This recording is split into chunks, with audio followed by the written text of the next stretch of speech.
하나님에 관하여 많은 지식을 가져도 하나님을 모르는 사람들이 있고, 하나님을 알지만 아직은 하나님에 관하여는 많은 지식을 소유하지 못한 사람도 있을 것입니다. 마치 갓난 아기가 엄마에 관하여는 많이 알지 못하지만 엄마는 아는 것처럼, 엄마의 젖을 물리면 엄마다라는 것을 본능적으로 아는 것처럼, 엄마를 아는 갓난 아기는 엄마에 관하여는 많이 알지 못하지만 엄마를 아는 것입니다. 그리고 그 여인에 대해서 많은 정보를 수집한 사람은 스토커가 되겠지만, 그 여인에 대해서 많은 것을 알아도 그 여인이 그 사람을 모르고 그 사람과 여인과의 어떠한 관계가 없으면 그 사람은 절대로 그 여인을 안다고 할 수 없는 것입니다. 오늘 여러분은 어떻습니까? 오늘 여러분은 하나님을 아십니까? 아니면 하나님에 대해서, 하나님에 관하여 대충 교회를 통해서 그냥 두리뭉실하게 배운 것은 있지만, 사실 하나님에 관하여서 오늘 시험을 본다고 하면 두렵고, 오늘 저녁에 예수 그리스도가 만약에 강림하시면서 하시는 조건이 나에 대해서 아는 대로 저술하라라고 쓰면 사실 겁이 나는 것이 우리가 아닌가 생각을 해봅니다. 저는 여러분과 제가 하나님에 관하여 아는 것도 중요하고, 근데 그보다 더 앞서 중요한 것은 하나님을 힘써 아는 것이 더 중요하다고 저는 굳게 믿습니다.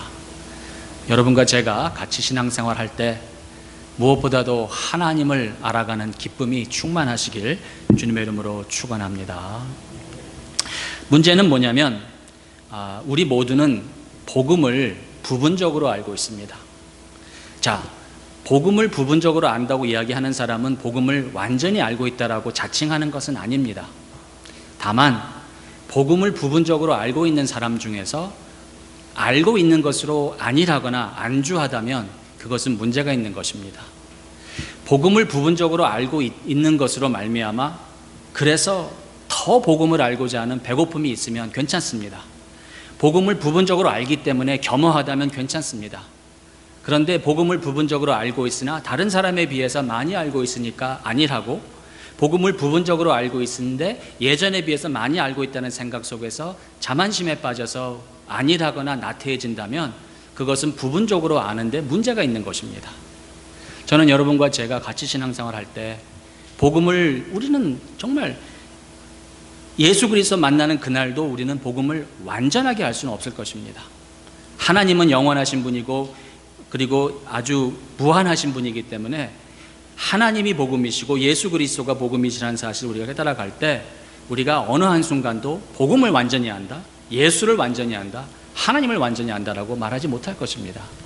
그러나 만약에 하나님에 관하여 아는 것이 아니라 하나님을 아는 사람들이라면 부분적으로 알고 있는 그 하나님을 더욱더 알고 싶어지고, 부분적으로 알고 있는 그 하나님을 내가 더욱더 사랑하고 싶어지고, 그리고 부분적으로 알고 있는 하나님에 대해서 내가 모르는 것에 대해서 자신이 안타까운 그러한 사람이 되어야 될 줄로 저는 믿습니다.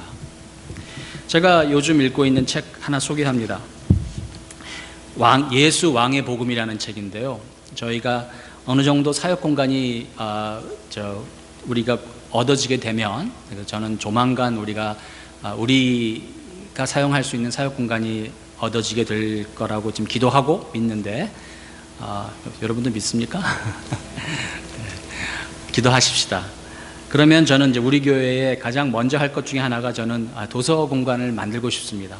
그래서 도서 공간 만들고, 그래서 여러분들이 그냥 수시로 오셔갖고 제가 좀 읽고 소개하는 책들을 여러분들이 읽으시면서 같이 차도 나누고, 그리고 대화도 하는 그러한 북클럽, 북카페 공간을 계속 머릿속에 구상을 하고 있는데, 요즘 제가 이 책을 읽으면서 많은 은혜를 받고 있는데, 스캇 맥나잇이라는 목사님이 쓰신 예수 왕의 복음이라는 책입니다. 전반적으로 얘기를 하자면 너무 개인화된, 그래서 한국 교회의 문제를 제가 세 가지로 항상 얘기할 때, 단순화된 복음, 개인화된 복음, 내세화된 복음, 이 세 가지를 이 책에서 잘 다루고 있어갖고 제가 이 책을 읽으면서 아주 그냥 좋은 시간을 보내는데, 이 책의 내용을 제가 여러분 갖고 계신 그 설교 아웃라인에 제가 포함했습니다. 그게 뭐냐면, 나는 복음이라는 말이 우리가 개인 구원에 관해 믿는 바에 납치당했으며 결단을 촉구하기 위해 복음 자체가 변형되었다고 믿는다.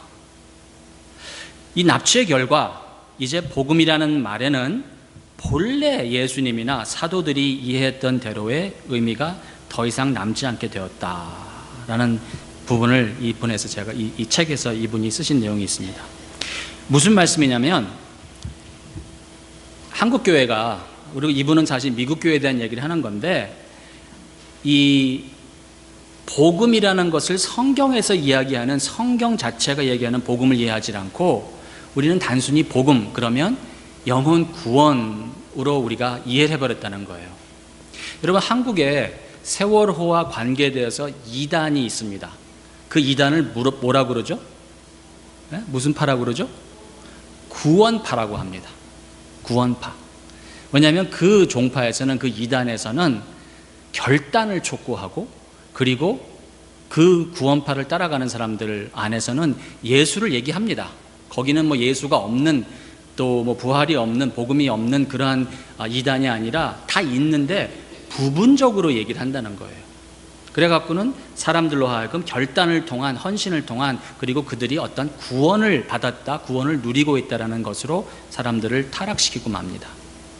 그래서 어떤 목사님들은 요즘 한국 교회는 구원파가 되어버렸다라고 얘기할 정도로 너무도 많은 교회가, 그리고 거기에 대한 책임은, 중적인 책임은 강대상에서의 말씀을 증거해야 되는 책임을 갖고 있는 목사들이 갖고 있는데, 교인들을 양육할 때 예수의 복음, 하나님 나라의 복음을 가르치지 않고 예수 믿고 구원받으세요 라든지, 아니면 예수 믿고 구원받은 사람들이 그저 복을 누리고자 하는, 부처를 통해서 받을 수 있는 복을 이제는 예수를 통해서 받으라고 하는 방법의 차이점만을 강조하는 정도의 개인화되고 단순화되고 내세화된 그러한 식의 기독교가 이제 너무도 우리 가운데 익숙해져서, 여러분과 저도 복음이라는 것은 죄인들이 예수가 십자가에서 대신 죽음으로 해서 이제는 우리가 지옥 가지 않고 예수를 믿는 사람들은 천당 갈 수 있다는 정도로 우리는 받아들였다는 것입니다.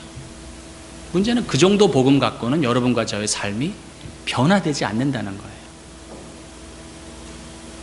저는 굳게 믿고 있는 부분이 있는데, 그게 뭐냐면, 만약에 여러분과 제가 알고 있는 복음이 여러분과 저의 삶을 변화시키지 않는다면 그 복음은 가짜라는 것입니다. 다시 한번 말씀드립니다. 만약에 여러분과 제가, 나는 이 복음을 알고 있다, 나는 이 예수를 알고 있다고 하는데, 그 예수가 나의 삶 속에 들어와서 내가 갖고 있는 가치관을 뒤엎지 않고, 그리고 내가 바라보고 있는 그 삶의 목적을 바꾸지 않고, 단순히 그 예수가 나의 삶의 목적을 도와주는 도우미 정도의 역할만 한다면 그 예수는 성경의 예수가 아닐 것이라는 것입니다. 복음을 내가 안다고 하는데 부분적으로 알아버렸기 때문에 그 복음이 나의 삶에, 그리고 나라는 인간을 아예 그냥 뿌리채 뽑아서 나의 어떠한 체질을 복음화하지 않는다면, 내가 알고 있는 복음은, 부분적인 복음은 분명히 알 수 있는 것은 진정한 복음은 아닐 것이라는 것입니다. 여러분, 부분적으로 복음을 아는 것이 왜 위험하냐면, 인류 역사상, 그리고 하나님의 역사, 구속사적인 그러한 인류 역사상 하나님을 모르는 사람들이 교회를 부패시킨 것이 아닙니다. 교회의 부패에 항상 핵심적인 인원들은 누구였냐면 복음을 부분적으로 아는 사람들이었습니다. 어느 종교든지 그 종교 밖에 있는 사람들은 그 종교를 타락시키지 못합니다. 하지만 종교의 사제들은 그 종교를 타락시킬 수 있는 것이고 타락시킨다는 것입니다. 저는 하나님께서 우리 세이비어 교회를 허락하셨을 때 우리 세이비어 교회가 단순히 이 지역에 있는 다른 교회들을 모방하라고 만드셨다고 생각하지 않습니다. 다른 교회들이 나쁘다 좋다를 떠나서 저는 다른 교회들이 있고, 그리고 수많은 교회들이 있지만, 하지만 건강한 교회는 항상 부족하다고 저는 생각을 합니다. 그리고 건강한 교회가 항상 부족할 때 이 세이비어 교회가 건강한 교회로서 우리가 거듭나려면 여러분과 저에게 필요한 것은 부분적인 복음이 아니라, 그리고 이 복음을 우리가 부분적으로 안다고 할 때 그것으로 안주하고 아니라는 것이 아니라 부분적인 복음을 알고 있기 때문에 빈 공간에 대해서 그것을 예수 그리스도의 충만하심, 복음의 풍만하신, 풍성하신 것으로 채우고자 하는 배고픔이 있고 목마름이 있고 그리고 정말 간절함이 있는 그러한 세이비어 교회가 정말 하나님께서 원하시는 건강한 교회가 될 줄로 저는 믿습니다. 2000년 전에 예수 그리스도를 십자가에 못 박은 사람들이 누구였습니까? 바라바를 주소서 예수를 못 박고서 하선 사람들은 예수를 몰랐던 사람들이 아니었습니다. 바리새인들이었고 종교인들이었고 사두개인들이었고 그리고 말씀을 가르치는 서기관들이었습니다. 그들은 유대 종교라고 하는 관습에 젖어 있던 사람들이었고 일주일 전만 해도 예수 그리스도가 입성하실 때 호산나 호산나 하면서 예수를 아주 즐겼던 사람들이었습니다.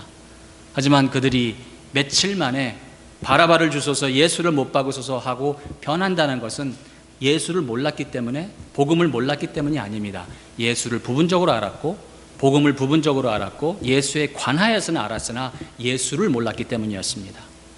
하다못해 예수 그리스도의 제자들도 예수 그리스도가 십자가에서 못 박히실 때 베드로 같은 경우는 나 이 사람 몰라 라고 3번 부인할 정도로 예수 그리스도와 3년 동안 공생애를 같이 나눈 사람들도 죽음 앞에서는 비굴해지는 것이 신앙인의 모습일지언데, 여러분과 제가 만약에 이 시대가 더 악해져서 죽음이라는 그러한 관문이 여러분 앞에 문을 두드릴 때 과연 여러분과 저는 이 예수 그리스도를 부인하지 않을지에 대해서 저는 두려움이 있습니다. 목회자로서 제가 심판대 앞에 섰는데 하나님께서 내가 너에게 맡긴 양들이 세상이 어려워지고 세상이 힘들어지고 경제가 파탄되고 그리고 예수 그리스도의 십자가에 대해서 교회가 얘기하지 않고 힘들어진 상황 속에서 내가 너한테 맡긴 양들이 제대로 서지 못하는구나라고 책망받을까 두려워서 저는 여러분들에게 오늘도 이렇게 딱딱한 설교를 하고 있는지 모르겠습니다.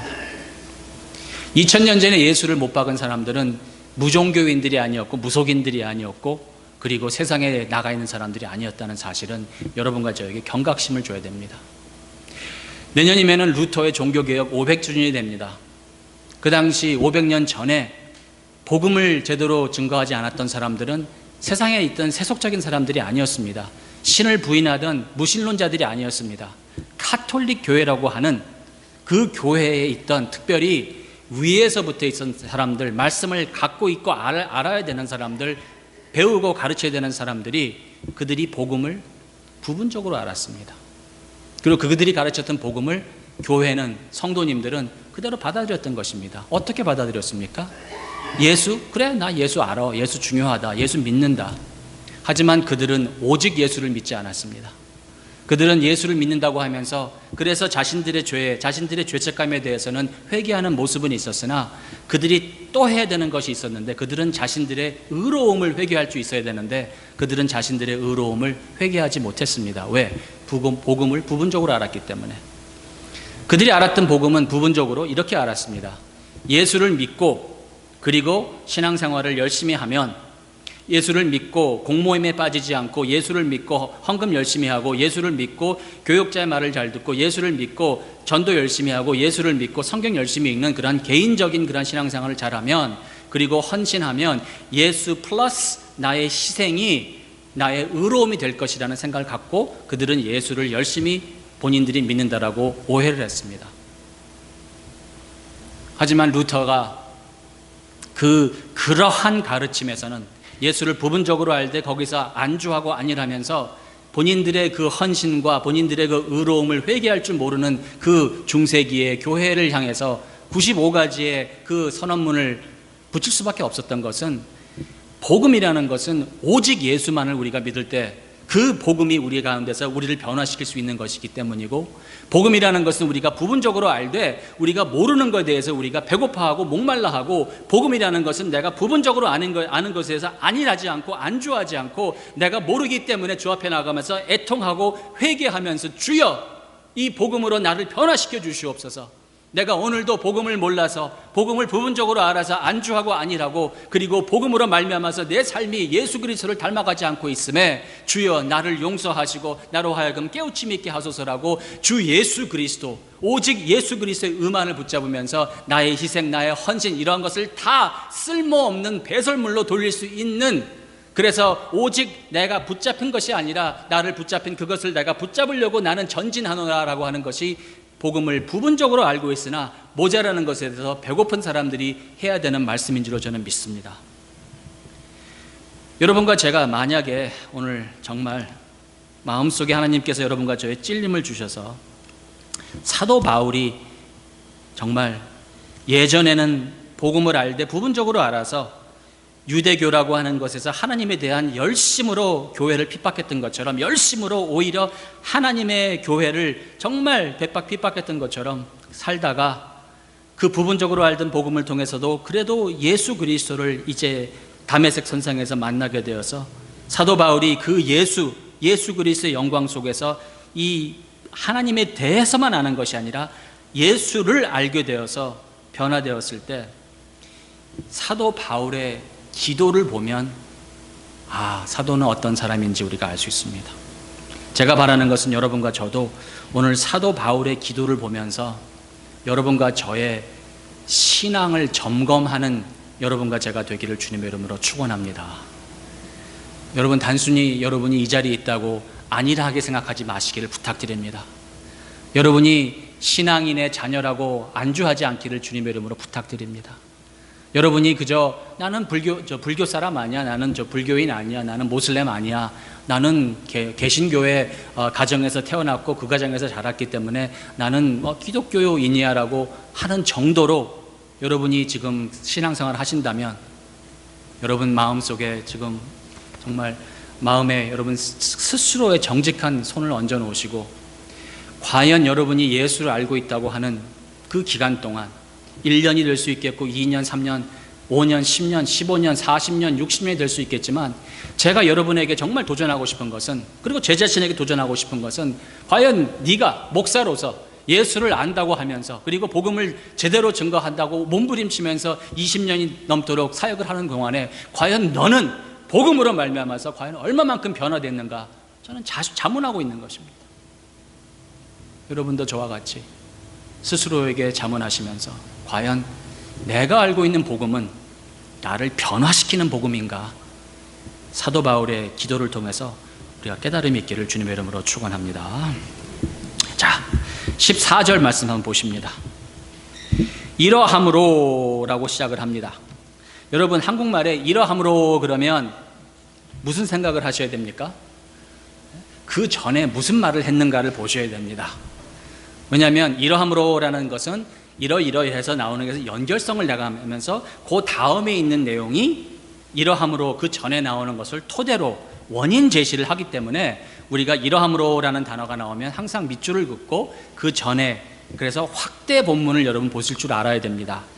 단순히 성경을 보실 때 윤리와 도덕적인 어떠한 세 가지를 얻어가시면 안 된다는 말씀입니다. 이러함으로 사도가 하는 것이 있는데 그것은 뭐냐면 무릎을 꿇고 비노니 하고 하면서 기도를 하는 것을 볼 수가 있습니다. 19절에는 구하노라 라는 단어도 나옵니다. 그렇죠? 그리고 21절에는 원하노라고 하면서 14절에서 21절은 사도가 정말 에베소 교인을 위한 기도를 드리는 것을 알 수 있습니다. 그런데 원인 제공이 뭐냐면 이러함으로 라고 되어 있습니다. 그러면 우선 확대 본문 보실 때 하나 원칙은 뭐냐면 바로 전에 있는 구절을 보시면 대부분 설명이 나옵니다. 13절 한번 같이 읽어보실까요? 시작. 그러므로 너희에게 구하노니 너희를 위한 나의 여러 환난에 대하여 낙심치 말라. 이는 사실 너희의 영광이니라. 자, 이러함으로 자 13절의 내용은 무엇입니까? 제가 지난주에도 설명했지만 1세기의 로마 대제국에서 왜 그렇게 로마 대제국이 기독교를 그렇게 싫어했을까요? 로마 대제국은 공산주의 국가가 아니었습니다. 종교를 핍박하던 나라가 아니었습니다. 종교 많이 믿어. 그래. 그리고 기독교인들에게도 너희도 이렇게 예수 신 우리가 인정해 줄게. 다야나 신도 있고 아폴로 신도 있고 얼마나 많아. 우리는 정말 여러 가지 종교를 다 다양하게 포용하는 아주 마음 넓은 그러한 제국이야. 기독교인들 너희도 어서 와. 그랬는데 기독교인들이 뭐라고 그랬어요? 아, 고맙습니다. 우리도 이렇게 인정해 주시니까 우리 예수 그리스도도 그 가운데 하나 넣어놓고 그 여러 신 중에 하나로서 우리는 예수를 섬기는 그러한 사람들이 되겠습니다. 그랬을까요? 제 질문의 억양이 거기에서 그렇지 않다는 것을 여러분 느끼셨죠? 1세기 때 크리스천들은 뭐라고 그랬습니까? 죄송합니다만 감사합니다. 우리 예수 그리스도를 여러 신 중에 하나로 인정해 주셔서 고맙습니다만 죄송하지만 그렇지만 우리는 예수를 여러 신 중에 하나로 모실 수 없습니다. 왜냐하면 다른 신들은 다 가짜요. 오직 예수만이 진짜 신이기 때문에 우리는 우리 예수를 여러분들이 제공하시는 그 신전에 모실 수 없습니다. 오직 예수. 그러니까 로마 대제국에서 이것들 봐라. 그랬는데 로마 대제국에서 깜짝 놀란 게 있었어요. 이게 뭐냐면 이방인들과 유대인들은 원래 서로 종교도 다르고 그리고 문화도 다르고 언어도 다르기 때문에 서로 앙숙이었어요. 마치 한국에 가면은 뭐 남쪽에 뭐 이쪽과 이쪽의 사람들이 서로 뭐 이렇게 앙숙인 것처럼 그보다 더 확실하게 그 지난주에 제가 설교한 내용대로 이방인들과 유대인들은 정말 적이었어요. 근데 로마 대제국에서 보니까 어느 한순간 기독교인들이 예수를 따라가는 예수쟁이들이 모여서 예배를 드리는데 거기는 이상하게도 사회에서 부자나 가난한 자나 신분이 높은 자나 낮은 자나 유대인이나 유대인이 아닌 사람들이나 다 같이 예배를 드리는 거예요. 그리고 그들은 오직 예수만이 신이라고 얘기를 한다는 거예요. 그러므로서 로마 대제국에서는 사도 바울과 같은 오직 예수만 증거하는 사람들을 핍박을 하기 시작을 했습니다. 자, 에베소 1장 여러분 기억하시는지 모르겠는데 에베소 1장 여러분 기억만 하세요. 거기까지 읽지 않습니다. 에베소 1장에서는 예수 그리스도의 우월하심에 대해서 제가 설교를 했습니다. 사도 바울이 그렇게 썼어요. 1절과 2절에서는 나 사도 바울은 너희 에베소에 있는 성도들과 신실한 자들에게 편지하는데 라고 하면서 편지의 성격을 1절, 2절을 갖췄지만 3절부터는 찬송하리로다 라고 하면서 그 예수 그리스도의 그 높으심과 아름다우심과 그 영원하심에 대해서 사도 바울은 그냥 찬양으로 나가면서 1장 그 후반절에 들어갈 때 무슨 내용이 나오냐면 예수 그리스도는 모든 만물의 머리이시다. 예수 그리스도는 왕 중의 왕이시오. 그리고 예수 그리스도는 높음을 받으시기에 찬양과 존귀와 영광을 받으시기에 합당하신 분이다 그러면서 예수를 막 높입니다. 생각해 보세요. 예수 같은 왕이 있습니까? 없죠? 예수는 능력자이십니까? 맞죠? 예수는 왕 중의 왕, 힘 있는 자, 권세 있는 자, 하나님이시고 모든 것 위에 뛰어나신 분인데 예수 따라가는 사도 바울의 꼴이 어떻습니까? 감옥에 들어가는 거예요. 우리가 흔히 생각하기에는 힘센 자를 따라가면 나도 그 힘센 자의 힘을 좀 누려야 된다라고 생각을 해서 우리는 줄을 섭니다. 그렇지 않습니까? 우리가 흔히 생각하기에는 목회 잘하면 교회가 커질 거라고 생각을 합니다. 저한테 조언 주시는 분도 목사님 성공하시려면 그렇게 대화 나오시면 저랑 대충 싸웁니다. 왜냐하면 제 성격이 못 돼갖고 그것을 전제로 대화를 시작을 하면 저는 꼭 꼬집어 갖고는 성공의 정의부터 내리십시다라고 저는 얘기를 하거든요.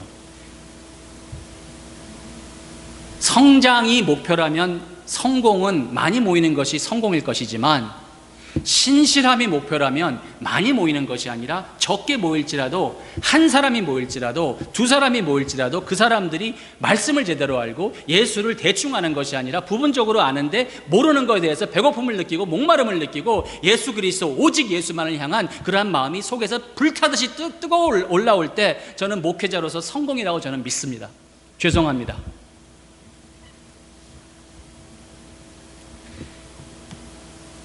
사도 바울이 기도하는 이유가 뭐예요? 교회의 본질을 찾자는 거였습니다. 감옥에 갇힌 자였지만 에베소 교인들한테 뭐라고 얘기하냐면 내가 지금 감옥에 갇혀 있는 거 맞아. 예수는 왕이시고 예수는 능력자시고 예수는 힘이시고 예수는 하나님이셔. 근데 그분을 따라가는데 내가 감옥에 갇혀 있다고 너희들이 오해하지 말어. 성공이 목표가 아니야. 성장이 목표가 아니야. 내가 감옥에 갇혀 있으나 이거는 오히려 너희를 위한 너희의 영광이야. 왜?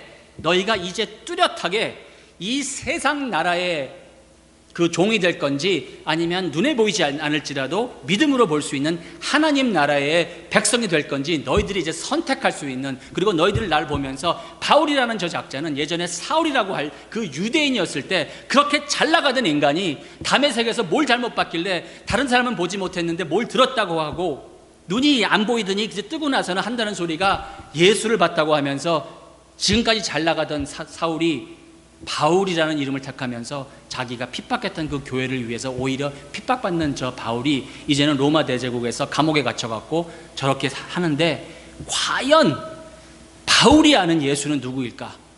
우리도 과연 바울처럼 그러면 이렇게 핍박과 환난을 받을 수 있는가에 대해서 에베소서 교인들이 생각하게 되므로, 이러함으로 이것이 너희의 영광이고, 그리고 내가 당한 환난으로 많아서 너희가 낙심할까 내가 두려움으로 사도가 뭘 해요? 기도를 하는 거예요. 그래서 목회에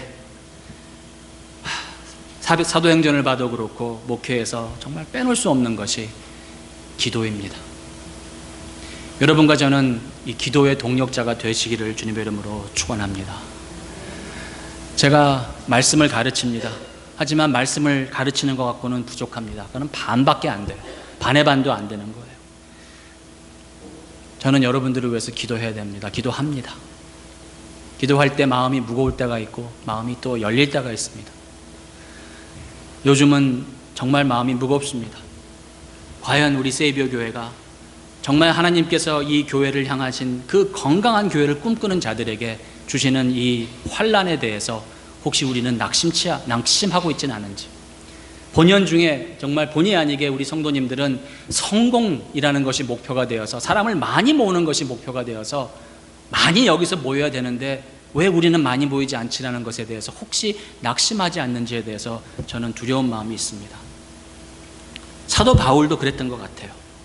에베소와 그 지역에 있는 교회들에게 편지를 쓰면서 본인은 지금 지질이 못난 상황에 있는 거예요. 꼴 좋다가 돼버린 거예요. 감옥에 갇혀 있어요. 왕 중의 왕이신 예수를 따라가는 사도가 지금 어디에 있어요? 감옥에 들어가고는 아무것도 못해요. 할 수 있는 거라고는 말씀을 편지로 가르치는 것과 그리고 기도할 수 있는 것밖에 없다는 거예요.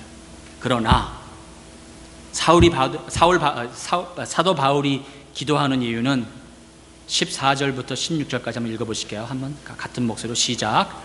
이러함으로 내가 하늘과 땅에 있는 각 족속에게 이름을 주신 아버지 앞에 무릎을 꿇고 비노니 그 영광의 풍성을 따라 그 성령으로 말미암아 너희 속사람을 능력으로 강건하게 하옵시며. 사도 바울이 기도할 수밖에 없었던 이유는 사도 바울은 하나님 아버지 앞에 삶을 살았습니다.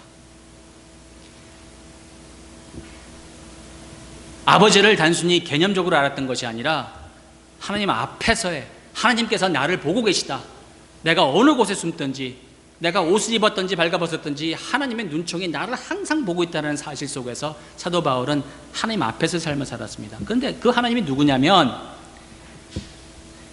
모든 하늘과 땅에 있는 각 족속에게 이름을 주신 아버지라는 거예요. 이 표현이 무슨 표현이냐면 예수 그리스도의 우월하심, the supremacy of Christ, 예수 그리스도의 우월하심처럼 지금 사도 바울의 기도를 받으시는 하나님 아버지는 모든 것을 다스리고 통치하시는 주권자라는 거예요. 모든 족속에게 이름을 주시는 그 아버지에게 무릎을 꿇으며 간절하게 사도 바울은 간구합니다. 무엇을 위해서? 교회의 본질을 위해서. 17절. 믿음으로 말미암아 그리스도께서 너희 마음에 계시게 하옵시고 너희가 사랑 가운데서 뿌리가 박히고 터가 굳어져서. 여러분 기억하시죠? 몇 주일 전에 설교했을 때 예수 그리스도는 모퉁이 돌, 그리고 너희는 예수 그리스도의 모퉁이 돌로 서로 이제 지어감을 받는 하나님의 성전이라고 얘기했던 사도 바울이 그 하나님께 간구하는 거예요. 어떤 하나님께? 만유의 주제이시고 모든 민족에게 이름을 주시며 통치하고 다스리는 그 하나님께 사도 바울은 무엇을 위해서 간구합니까? 교회의 본질을 회복하기 위해서. 오늘도 이 살아계신 하나님을 육신의 눈으로 보지 못하였으나 사랑하시는 주님의 귀한 성도님들이요, 여러분과 저는 이 마지막 시대에 교회의 본질을 회복하는 기도를 드리는 교회가 되시기를 주님의 이름으로 축원합니다.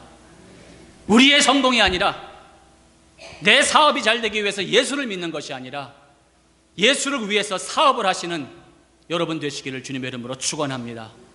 예수의 이름을 사용해서 이것저것 얻으려고 하는 것이 아니라 내 모든 것을 다 잃을지라도 예수의 이름을 얻기 위해서 다 포기할 수 있는 여러분 되시기를 주님의 이름으로 축원합니다. 본질을 위해서 사도는 기도를 하는 것이었습니다. 그 본질이 어떠한 것이었을까요? 18절에서 20절을 보시면 나옵니다. 다 같이 읽어보십니다. 시작. 능히 모든 성도와 함께 지식에 넘치는 그리스도의 사랑을 알아 그 넓이와 길이와 높이와 깊이가 어떠함을 깨달아 하나님의 모든 충만하신 것으로 너희에게 충만하게 하시기를 구하노라. 여기에 능력이라는 단어가 나오고, 그리고 사랑이라는 단어가 나오고, 20절에 보면은 그것이 넘치도록 이라는 단어가 나옵니다. 자, 교회의 본질에서 사도 바울은 무슨 얘기를 하냐면 그리스도의 사랑을 얘기를 합니다. 18절. 지식에 넘치는 그리스도의 사랑을 우리 모두가 알아가야 되는데 그게 교회에서는 능력이라는 것입니다.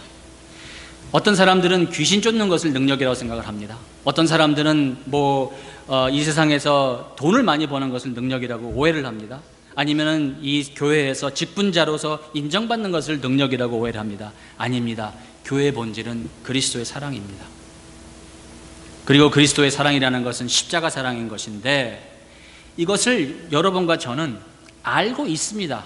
그런데 문제는 뭐냐면 20절에 나온 것처럼 이러한 것에 있어서 이것이 넘치지 않는다는 것입니다. 여러분, 넘치지 않는 그리스도의 사랑은 우리가 안다는 것은 사실은 변화되지 않는 사랑을 아는 것입니다. 여러분, 물을 끓일 때 99도하고 100도하고 차이가 1도밖에 되지 않습니다만 그 1도의 차이가 물을 끓인다 안 끓인다의 두 가지로 나타납니다. 많은 경우에 여러분과 우리가 하나님을, 복음을 우리 뭐든 다 부분적으로 알 수밖에 없습니다. 완전하지 않으니까. 하지만 부분적으로 아는 것에 대해서 여러분 안일하시면 안 되고 안주하시면 안 되고, 여러분과 제가 마음속에서 그 미세한 1도의 차이가 때로는 부족해갖고 차고 넘치지 않아갖고 우리의 삶에 변화가 없습니다. 운동 얘기를 하자면 저는 정말 죄인인데, 운동을 안 하는 사람으로서, 근데 운동 예화가 너무 적절하기 때문에 어쩔 수 없이 제가 사용을 하는데, 운동 예화를 쓰기에는 부족한 죄인이 좀 사용을 합니다. 제가 좀 건강을 좀 챙기기 위해서 이제 운동을 이제 하려고 하는데, 저를 도와주신 분이 하는 말씀이 그런 거예요. 브라이언, 너같이 운동하면은 백날에도 안 돼, 그러는 거예요. 왜? 그랬더니 너는 보면 대충 이렇게 뛰다가 땀이 좀 날라고 하고 좀 그러면 너는 멈춰. 근데 운동은 네가 20분 뛰고 나서 그 후부터, 그리고 이거를 푸시업 할 때도 더 이상 못하겠다고 할 때 2개를 더 해야 돼. 더 이상 못하겠다고 할 때 2개를 더 해야 그게 운동이고, 나머지 거는 운동을 하기 위한 준비 작업밖에 되지 않아 라고 하더라고요. 그래서 제가 그러면 안 해 라는 생각이 들었지만, 그렇구나. 몸짱 만들기 위해서 대충 어느 정도 부분적인 것만 해서는 안 되는구나 라는 생각을 제가 하게 됐어요. 마찬가지인 거예요. 여러분, 오늘 같은 날씨에 사실은 밖에 나가서 이제 골프 치면 안 되는데, 왜냐면 해가 너무 쬐고 이제 날씨가 안 좋아서. 골프 좋아하시는 분들이 한번 여쭤봅니다. 제가 만약에 여기다가 골프장 사진을 찍어갖고, 그리고 거기다가 여러분의 사진을 집어넣고 해갖고는 공도 넣고 해갖고 여러분한테 주면서, 자, 이거로 대신하세요. 그러면 그거 보면서 여러분 감격하십니까? 목사님이 나를 위해서 내 사진을 여기다가 이렇게 포샵 해갖고는 골프 코스에다 날 넣어주셨네라고 하면서 고마워하십니까? 아니죠. 어느 집사님은 당구 치시는 거 좋아하는데 제가 당구 그 그림을 갖다가 이렇게 그려갖고 공 이렇게 놓고 이렇게 들어갖고는 한번 그려보세요. 그러면 그거 재밌습니까? 재미없어요. 왜? 단면적이기 때문에 그렇습니다. 다시 말해서 여러분 19절 한번 다시 한번 읽어보실까요? 시작. 그 넓이와 길이와 높이와 깊이가 어떠함을 깨달아. 단면적인 것은 넓이와 길이는 있는 거예요. 여러분 얼마나 많은 사람들이 이민교회에서는 특별히 이 넓이와 길이의 신앙생활을 하는지 모르겠어요. 이민자들 같은 경우에는 언어와 문화가 생소한 곳에 와서 사회생활하기 어렵기 때문에 교회에 와서 사회생활을 합니다. 그리고 많은 그 교회에서 이 사회생활하는 분들이 무슨 한인회, 무슨 협의회에서 임원하시는 분들이 교회에 오셔갖고는 뭐 말도 잘하시고 뭐 헌금도 잘하시고 그러니까 또 리더십도 있고 그러니까 교회 직분자가 되는데 문제는 뭐냐면 그런 분들은 많은 경우에 넓이와 길이밖에 모르시는 분들이 있어요. 그분들은 본의 아니게 교회에 단면적인 내용으로 그리고 본인들이 알고 있는 상조회의 법을 가지고 한인회에 나오는 내용을 가지고 그리고 교회의 목표를 성장으로 오해를 하셔갖고 교회 직분자가 되어서도 하나님의 말씀에 은혜에 그리고 십자가의 원칙이 아닌 세상에서 얘기하고 있는 성장주의적 원칙으로 교회를 이렇게 가는 것이 좋다라고 얘기를 한다는 거예요. 너무 정말 안타깝습니다. 그런 상황이. 아무리 골프를 못 쳐도 아무리 야구를 못해도 아무리 수영을 못해도 사진으로 보는 거하고 오늘같이 더운 날 존스비치에 가갖고는 여러분이 수영을 못해도 바닷물에서 풍덩풍덩 하는 거하고 어느 게 더 재밌습니까? 사진이 좋다고 하는 사람은 나중에 때려줄 거예요. 네? 수영을 못해도 바닷물에 들어가고 풍덩풍덩 하는 게 훨씬 재밌습니다. 골프를 못 쳐도 텔레비로 보는 것보다는 남의 클럽을 빌려가고 구두가 없어갖고는 그냥 운동화를 신고 가고 옷이 없어갖고 그냥 대충 반바지를 입고 나가더라도 그리고 공을 휘둘렀을 때 계속 잔디밭만 땅만 파고 공은 이상하게도 예리하게도 내가 원하지 않는 곳으로 쏙쏙 들어갈 때 그래도 다른 사람 골프 잘하는 영화 보는 것보다 못해도 내가 가갖고는 땅 파고 오는 게 훨씬 재밌습니다. 안 그래요, 집사님? 아니, 집사님이 못 친다는 게 아니라 사실 집사님 굉장히 그러시다. 못 치는 얘기하니까 나는 잘 쳐요라고 이렇게 그러시는데 제가 탁구를 제가 좀 배우고 있었는데 중국 텔레비에서 탁구 치는 사람들이 아무리 다 잘 치는 거를 봐도 그거 보느니 공 주는 시간이 반은 되어도 탁구장에 가갖고는 못 치는 탁구지만 내가 직접 하는 것이 훨씬 더 재밌습니다. 무슨 말씀이냐면 오늘도 우리 주 예수 그리스도를 육신의 눈으로 보지 못하였으나 사랑하시는 주님의 귀한 성도님들, 여러분들과 제가 지금 신앙생활 하는데 왜 지겨운지 아십니까? 설교가 왜 지루하고 신앙생활이 왜 답답하고 또 뾰족하지 않고 이 교회 가나 저 교회 가나 뭐 same thing이라고 생각이 되신지 아십니까? 예수를 알 때 부분적으로 알아서 그래요. 넓이와 길이는 아는데 아니면 높이와 깊이는 아는데 넓이와 길이와 높이와 깊이 이 입체적인 예수 그리스도를 여러분이 아직 못 만나셔서 그래요. 제발 이런 분처럼 되지 마세요. 제가 어떤 연로하신 나이 드신 분들을 좀 아는데 교회에 오래 충성하셨던 분들로서 정말 모든 삶이 그냥 교회 중심적인 삶을 사시는 것 같은데 그분들이랑 제가 한번 식사 한번 하는데 그분들이 저한테 그러시는 거예요. 이 목사님은 1.5세라서 한국말이 좀 어색한 표현이 좀 있습니다 그러시더라고요. 그래서 한국말만 어색한 게 아니라 저는 영어도 못합니다. 그리고 1.5세기 때문에 제가 한국말 표현이 많이 어색합니다. 좀 가르쳐 주십시오. 그분들이 하시는 말씀이, 목사님이 자주 쓰시는 말씀 중에 이런 표현을 하시는데 우리는 처음 들어봅니다 그러시는 거예요.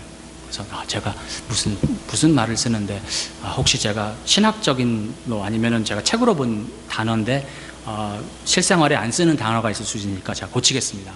어느 표현입니까? 그랬더니 목사님은 저 설교하실 때 항상 예수를 인격적으로 만나야 된다라고 말씀하시는데 우리는 예수를 인격적으로 만나는 게 뭔지 모르겠고 처음 들어봅니다. 목사님 오셔갖고 처음 들어봅니다 그러시는 거예요. 그래서 제가 깜짝 놀란 거예요. 그래서 제가 기도하는 마음으로 행여라도 그분들이 오해하실까봐 아니면은 좀 기분이 안 좋으실 수도 있으니까 제가 가르칠 적이 굉장히 그게 힘들어요. 근데 제가 설명을 해드렸어요. 그리고 제가 곰곰이 생각해 보니까 그렇구나. 예수를 인격적으로 만나지 않은 사람들은 예수를 인격적으로 만난다는 것이 애매모호할 수 있겠구나. 여러분들은 어떠십니까 오늘? 예수라고 하는 그 단어를 여러분 떠오르시면 그냥 종이에 그린 예수 그리스도를 생각하십니까? 역사의 인물, 아브라함 링컨처럼 그저 역사에 있는 인물로 생각하십니까? 아니면 부다처럼, 아니면 간디처럼 그냥 어떠한 그냥 옛날에 나온 그런 사람으로 생각을 하십니까? 아니면 내가 육신으로는 보지 못하나 나의 삶 속에 나의 삶의 시간과 공간을 찢으시고 나의 삶 속에 훅 들어오셔갖고는 나의 삶을 뿌리채부터 흔드시면서 아침에 나를 깨우시면서 네가 이렇게 살아서는 안 돼.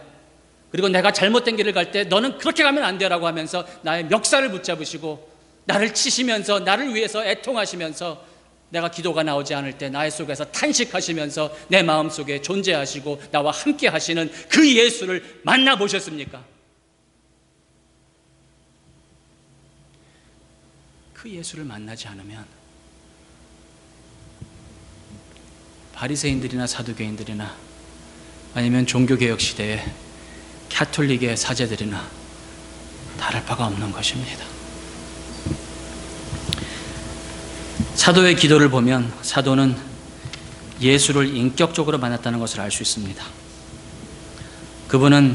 사도는 하나님이 어떠한 분인지 더욱 뚜렷하게 선명하게 그것이 입체적으로 마치 내 앞에 있는 그 사람이 나에게 어떠한 그 이야기를 할 때 그 사람의 땀방울을 내가 느낄 수 있는 것처럼 그 사람의 그 혼혈을 느낄 수 있는 것처럼 예수 그리스도가 나를 위해서 십자가에서 죽었다는 사실이 나와 함께 나를 대신하여서 나를 대표해서 죽었다는 사실이 마치 지금 내 이 순간 나에게 나의 마음을 찢고 들어와야 된다는 것입니다.